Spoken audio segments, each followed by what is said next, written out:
မင်္ဂလာပါဒီနေ့မှာကျွန်တော်အနေနဲ့ရှင်လုကာခရစ်ဝင်ကျမ်းခန်းကြီး9အငယ်30ခွန်ကနေ39မှာပါတဲ့အကြောင်းအရာလေးနဲ့ကျမ်းပိုက်လေးနဲ့ခွန်အား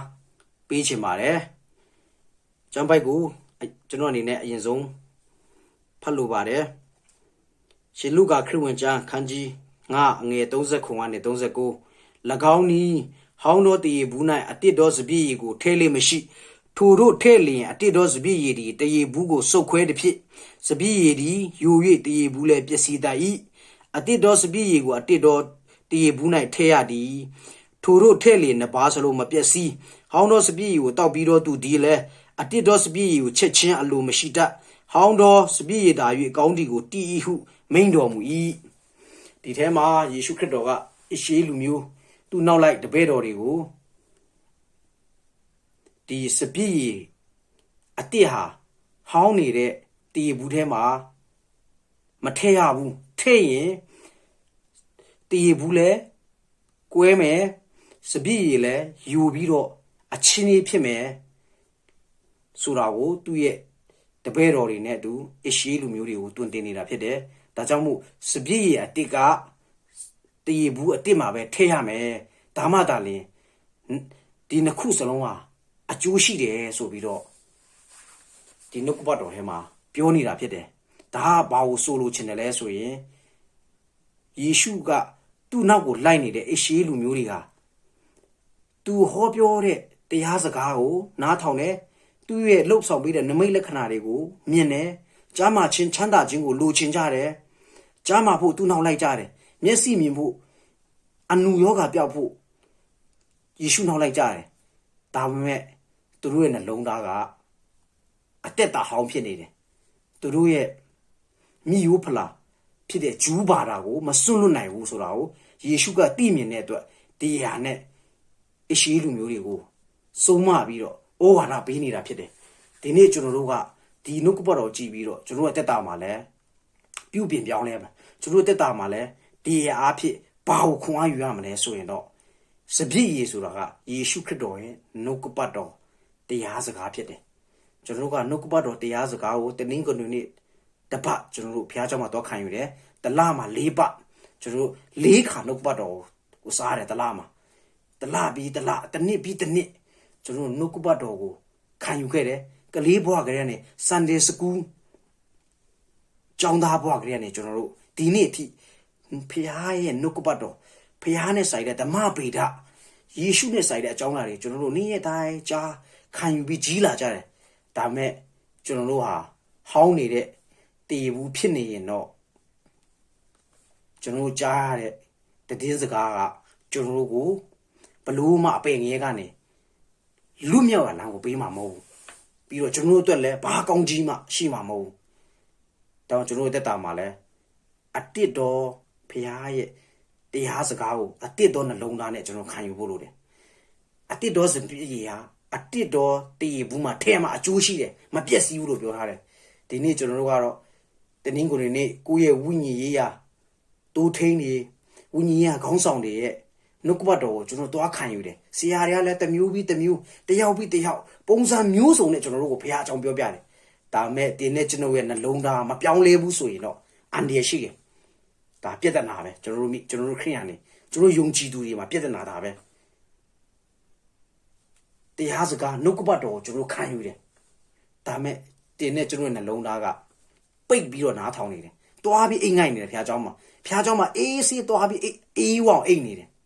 နှုတ်ကပတ်တော်ကျွန်တော်ထဲအောင်မဝင်ဘူးဒါဆိုရင်တင်းနဲ့ကျွန်တော်ရဲ့မိသားစုမှာပြဿနာရှိတယ်အန္တရာယ်ရှိတယ်လို့ကျွန်တော်ပြောချင်တယ်ဘာမှကောင်းကြီးခံစားရမှာမဟုတ်ဘူးဒါကြောင့်တင်းဟာနှုတ်ကပတ်တော်ကိုခံယူတဲ့ခါမှာအတစ်တော်နှလုံးသားနဲ့ခံယူဖို့လိုတယ်လူဟောင်းကိုချွတ်ပယ်ပြီးလူတစ်နဲ့ကျွန်တော်အသက်ရှင်ရမယ်ကျွန်တော်ကဘုရားသားသမီးယုံကြည်သူဖြစ်တယ်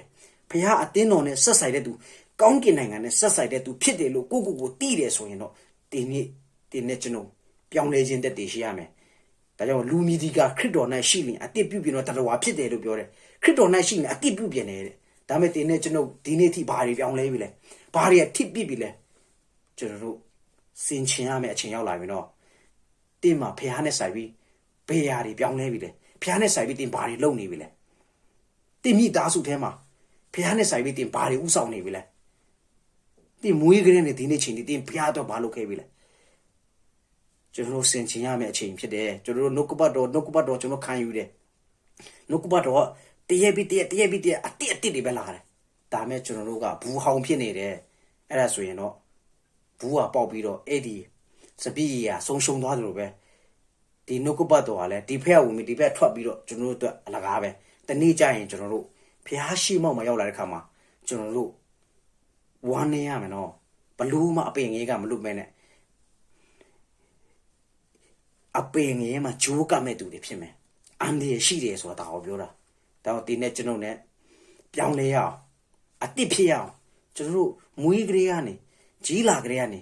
ကလေးဘွားတွေကနေကျွန်တော်ယေရှုခရစ်တော်ကျွန်တော်သိလာတယ်မိယူဖလာပဲကျွန်တော်နေလို့မရဘူးအသက်တာဟောင်းကိုပဲကျွန်တော်တို့သွားပြီးတော့စိတ်ဝင်စားနေလို့မရဘူးဖះကြားကိုကြားရင်ကျွန်တော်ပြောင်းလဲရမယ်အတစ်တော့နှလုံးသားနဲ့ကျွန်တော်ခံရမယ်ဒါကြောင့်အောက်မှာပြောထားတယ်ဟောင်းတို့စပီကိုတောက်ပြီးတော့သူဒီလေအတစ်တော့စပီကိုချစ်ချက်လို့မရှိတာတဲ့ကျွန်တော်တို့တခါတည်းတော့မပြောင်းလဲနိုင်ဘူးဘာလို့ကျွန်တော်တို့ကအဟောင်းထဲမှာပဲကျွန်တော်ကြည်နပ်နေတဲ့တူလေတောက်မယ်စားမယ်ပျော်မယ်ပါမယ်ဖះဖះရဲ့ပုံစံတခုမှမရှိဘူးဖះရဲ့အလိုတော်နဲ့ညီတဲ့အကျင့်တီလာကျွန်တော်မှမရှိဘူးတောက်ဆဆလူမင်းသားကျွန်တော်တို့ဒါမဲ့ကျွန်တော်တို့ကယုံကြည်သူခရိယန်ဖြစ်နေတယ်ဒါဆိုရင်ဒါမားနေပြီတင်တော့ကျွန်တော်တို့ကပြောင်းလဲရမယ်ဖះသားသမီးယုံကြည်သူခရိယန်ဖြစ်တယ်လို့ကိုယ်ကိုခံယူရင်တော့အတစ်တော်ပုံစံရှိရမယ်ဒါမဲ့ဟောင်းတဲ့အရာကိုကျွန်တော်တို့ကတခါတည်းတော့ကျွန်တော်ပြောင်းလဲလိုက်လို့မရအောင်ပြောင်းလဲတဲ့အခါမှာကျွန်တော်တို့မှာနာကျင်ခြင်းရှိတယ်ပြောင်းလဲမှုတိုင်းမှာပေးဆက်မှုရှိတယ်အဖိုးခါရှိတယ်လူဟောင်းကနေလူတစ်ဖြစ်ဖို့ကျွန်တော်မှာအဖိုးခါရှိတယ်ယေရှုခရစ်တော်ဒီလောကမှာလာရောက်ပြီးတော့အသေးခံအသွေးသွင်းပြီးတော့ကျွန်တော်တို့အတွက်နာကျင်ခြင်းဝေဒနာခံပြီးတော့ကျွန်တော်ကိုဂျေဇုတရားပေးခဲ့တယ်ဆိုတာကကျွန်တော်တို့ကိုအတစ်ဖြစ်စေခြင်းနဲ့လူဟောင်းဇာတိအရာနဲ့ကျွန်တော်တို့ကအသက်ရှင်စေခြင်းတာမဟုတ်လူတစ်ဖြစ်စေခြင်းနဲ့လူတစ်နဲ့ကျွန်တော်အသက်ရှင်ခြင်းနဲ့အသက်တာတစ်နဲ့ကျွန်တော်သွားခြင်းနဲ့ကျွန်တော်တို့ကငါခရိယန်ပဲငါအဖိုးအဖွားတွေလည်းခရိယန်ပဲဒါနဲ့ပဲသွားနေတယ်ဒါမဲ့ဖះသားနဲ့တူတဲ့ပုံစံကျွန်တော်မှမရှိဘူးလေခရိယန်တွေကပိုဆိုးနေတယ်တောက်တယ်စားတယ်ခရိယန်တွေပိုများနေတယ်ကြည့်မူရစေဝါဓမ္မမကောင်းတာလုပ်တာကြည့်ခရိယန်တွေကိုလုံနေတဲ့အရာကဖះနှုတ်ကပတ်တော်နဲ့ညီတယ်လားတချို့တော့သူတွေကမကောင်းတာလုပ်ပြီးတော့အလူထည့်လိုက်ရပြီ10ဖို့တဖို့ပေးလိုက်ရပြီလို့ထင်နေတဲ့သူတွေအများကြီးပဲဒါဆိုတော့တနေ့ကျွန်တော်တို့အဖြေတွေ့မနော်တနေ့ဖះရှိမောက်မှာရောက်ရင်တင်ငိုကြွေးရလိမ့်မယ်ဒါကြောင့်ကျွန်တော်တို့ကပြောင်းလဲရမယ်ပြောင်းလဲတဲ့အခါမှာကျွန်တော်တို့မှာနာကျင်ခြင်းတော့ရှိပါတယ်ဒါမဲ့ကျွန်တော်တို့ယေရှုခရစ်တော်ကိုကြည်ပြီးတော့ပြောင်းလဲရမယ်ကျွန်တော်တို့ဒီနေ့ကိုခရိယန်လို့ခံယူထားတဲ့သူတွေကတော့ကျမ်းမာချမ်းသာဝမ်းမြောက်ပျော်ရွှင်ဒီစကားလုံးတွေဒါတွေကိုပဲနှစ်သက်ကြတယ်ယေရှုရှင်ကျမ်းစာဖတ်ရင်လဲအောင်မြင်ပြီးလွတ်မြောက်ပြီးခွန်အားဖြစ်စေတယ်ဆိုတဲ့အရာကိုပဲကျွန်တော်တို့ကလိုချင်ကြတယ်ကိုပြောင်းလဲဖို့အတစ်ဖြစ်ဖို့ကတော့ကျွန်တော်တို့မစင်စားကြအောင်ဒါကြောင့်ဟေရှာယအနာဂတိကျမ်းခန်းကြီး40အငယ်30 31ကိုကျွန်တော်ဖတ်ချင်တယ်ထာဝရဘုရားကိုမျှော်လင့်သောသူမူကားအားပြေကြလိမ့်မည်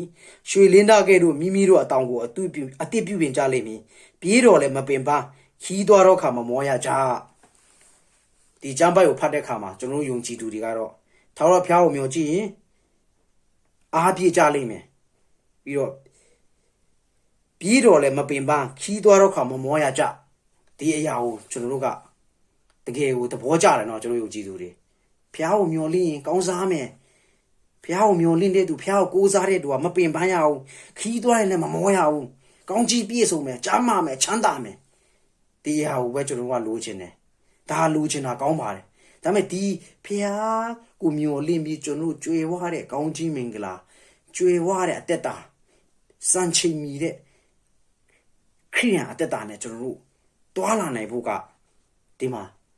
နောက်တစ်ချက်ရှိနေတယ်ရွှေလင်းသားကဲ့သို့မိမိတို့အတောင်ကို အတိပြုပြင်ကြလိမ့်မယ်လို့ပြောထားတယ်အတိပြုပြင်ဖို့လိုတယ်နော်ကောင်းကြီးမင်္ဂလာခံစားဖို့ကတော့အတိပြုပြင်ဖို့လိုတယ်အတိမပြုပြင်မဲနဲ့တော့ကျွန်တော်တို့ကအသက်ရှင်နေတွေ့ကတော့ကျွန်တော်ဘာကောင်းကြီးခံစားရမှာမဟုတ်ဘလောက်ပဲခရိယန်လို့ပြောနေဘလောက်ပဲဖျားကြောင်းထက်ဘလောက်ပဲအလူထက်ကျွန်တော်ဘာမှခံစားရမှာမဟုတ်နော်ဘုရားစကားလဲကျွန်တော်ကြားမှာမဟုတ်ကြားရင်လဲကျွန်တော်မှဘာမှဖြစ်လာမှာမဟုတ်အပင်ပေါက်လာမှာမဟုတ်ဒါကြောင့်ကျွန်တော်တို့ကကောင်းကြီးမင်္ဂလာခံစားဖို့ကကျွန်တော်တို့ကိုယ်တိုင်အတိပြုပြင်ရမယ်ရွှေလင်းယုံရွှေလင်းသားလို့ပြောတာရွှေလင်းယုံအဲ့ဒီရွှေလင်းယုံကသူအိုမင်းရင်ရောပြီးတော့တီမဲ့နေ့ရောက်လာတဲ့ခါမှာအမြင့်ဆုံးတောင်ကိုတက်ပြီးတော့နိုင်ရနဲ့သူနိုင်ရနဲ့ပြေးဆောင်ရတယ်သူ့ရဲ့နှုတ်တီးတွေကိုချိုးရတယ်သူ့ရဲ့အတောင်တွေကိုချိုးရတယ်သူ့ရဲ့အမွေးတွေကိုနှုတ်ရတယ်ပြီးမှနေမင်းကိုမျောကြည့်နေတဲ့ခါမှာခွန်အားပြန်ပြေးပြီးတော့နောက်ထပ်နှစ်ပေါင်း40ပြန်ပြီးအသက်ရှင်ရတာနော်ဒီရွှေလင်းယုံဆိုတဲ့ငှက်ကဒါကြောင့်ဒီအရာအဖြစ်ဟေရှာအနာကတိဂျာမှာပြောနေတာသာရဖျားကိုမျောလင်းတော့သူဟာအားပြေးကြလိမ့်မယ်ပြီးတော့လည်းမပင်ပန်းခီးသွားတော့လည်းမမောဒီအရာတွေကိုကျွန်တော်တို့ခံစားရဖို့က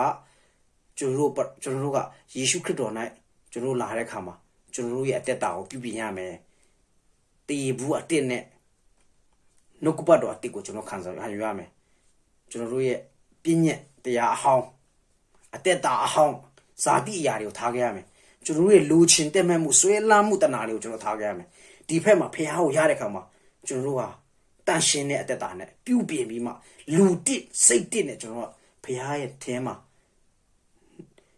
နှုတ်ကပတ်တော်ခံယူပြီးမှသွားမှသာလေဒီကောင်းကြီးမင်္ဂလာတွေကိုကျွန်တော်တို့ခံစားမှာဖြစ်ပါတယ်။ဒါကြောင့်ကျွန်တော်တို့ကပြောင်းလဲဖို့လိုတယ်အတစ်ဖြစ်ဖို့လိုတယ်အတစ်တော်တည်ဘူးကအတစ်တော်စပီးကိုပဲခံယူရမှာဖြစ်ပါတယ်။အတစ်တော်စပီးအတစ်တော်စပီးကဟောင်းနဲ့တည်ဘူးထဲမှာထည့်လို့မရအောင်။ဒါကြောင့်တည်နဲ့ကျွန်ုပ်ရဲ့အသက်တာကျွန်တော်တို့ပြုပြင်ဖို့လိုတယ်။ပြုပြင်ပြီးတော့ဖះရဲ့နှုတ်ကပတ်တော်ကိုခံယူအောင်ဖះကိုဆုတောင်းအောင်နှလုံးသားပြုပြင်ပြီးတော့ဖះရှိတိုးဝင်ရအောင်အတက်တာဟောင်းနဲ့တင်တေးအောင်တောင်းစုမရနိုင်ပါဘူးတင်ကျန်းစာတေးအောင်ဖမရနိုင်ပါဘူးနှလုံးသားတင်နဲ့ကျန်းစာဖမယ်စုတောင်းမယ်အဲ့ဒီခါမှာဖះရဲ့အတန်ကိုကျွန်တော်ကြားမယ်ဝိညာဉ်သဘောပြေးလာပြီးတော့ကျွန်တော်တို့ဟာဖះရဲ့အတင်းတော်ဖះရဲ့တရဏအေးဝင်ကလေးထဲမှာပါဝင်စိုက်ပြောပြီးတော့အောင်မြင်တဲ့သူဝမ်းမြောက်တဲ့သူဖြစ်လာမှာဖြစ်တယ်ပြီးတော့လည်းမပင်ပန်းခီးတော့လည်းမမောရလို့ပြောထားတာဖြစ်တယ်အဲ့ဒီကောင်းကြီးမင်္ဂလာခံစားဖို့အတွက်ကတော့ကျွန်တော်တို့ရဲ့အသက်တာကိုအတစ်ပြုပြင်အောင်ယေရှုခရစ်တော်၌ပြုပြင်အောင်နှုတ်ကပတ်တော်၌ပြုပြင်အောင်ကျွန်တော်တို့ရဲ့ဇာတိဟောင်းကျွန်တော်တို့ရဲ့ဖြစ်ချင်းကျွန်တော်တို့ရဲ့လူဟောင်းကျွန်တော်တို့ရဲ့အစွမ်းစားတွေကိုထားခဲ့ပြီးတော့ဖခင်ရဲ့ဖြစ်ချင်းထဲမှာဖခင်အထဲမှာကျွန်တော်စိုက်ပျိုးပြီးတော့ကျွန်တော်တို့အသက်တာကိုအတစ်တော့အသက်တာနဲ့အသက်ရှင်ရအောင်လို့ကျွန်တော်အနေနဲ့ခွန်အားပေးခြင်းပါတယ်အားလုံးပေါ်မှာဖခင်ကောင်းချီးရှိပါစေ